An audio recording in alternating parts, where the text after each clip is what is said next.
অনেক ধরনের মোমো তো ট্রাই করলে, আজকে না হয় এই হেলদি মোমোটাই ট্রাই করে দেখো, যেটা হবে ফুলের মতো দেখতে আর এই সাথেই চাটনিটাও। প্রথমে আমি বাসমতি চাল নিয়ে নিয়েছি, সেটা 2 ঘন্টা মতো ভিজিয়ে রেখে দেবো। এবার চালটা ভালো মতো ভিজে গেলে তার মধ্যে একটু কালার দিয়ে এটা আরো 10 মিনিট মতো রেখে দেবো। এবার একটা পেঁয়াজ নিয়ে ছোট ছোট করে কুচি করে কেটে নিয়েছি। এবার মিক্সির মধ্যে দিয়ে দেবো বোনলেস চিকেন, তার সাথে রসুন, 2টো কাঁচা লঙ্কা আর আদা দিয়ে ভালো করে এটা পেস্ট করে নেব।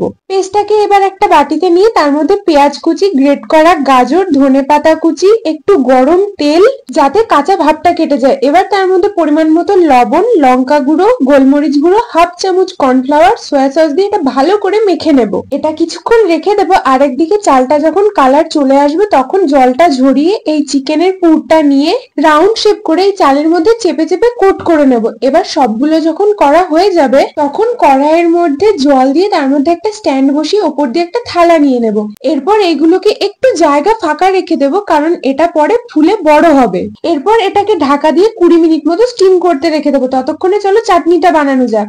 আর চাটনিটা বানানোর জন্য রসুনের মধ্যে লঙ্কা গুঁড়ো দিয়ে এটা ভালো করে বেটে নেব। এবার কড়াইয়ের মধ্যে তেল দিয়ে তার মধ্যে লবণ দিয়ে এটা একটু নাড়াচাড়া করে ভেজে তার মধ্যে টমেটো সস, 1 চামচ ভিনিগার দিয়ে একটু নাড়াচাড়া করে ওপর দিয়ে একটু চিনি দিয়ে যখন তেল ছেড়ে দেবে তখন তার মধ্যে একটু জল দিয়ে কষিয়ে নিয়ে নামিয়ে নিলে রেডি চাটনি।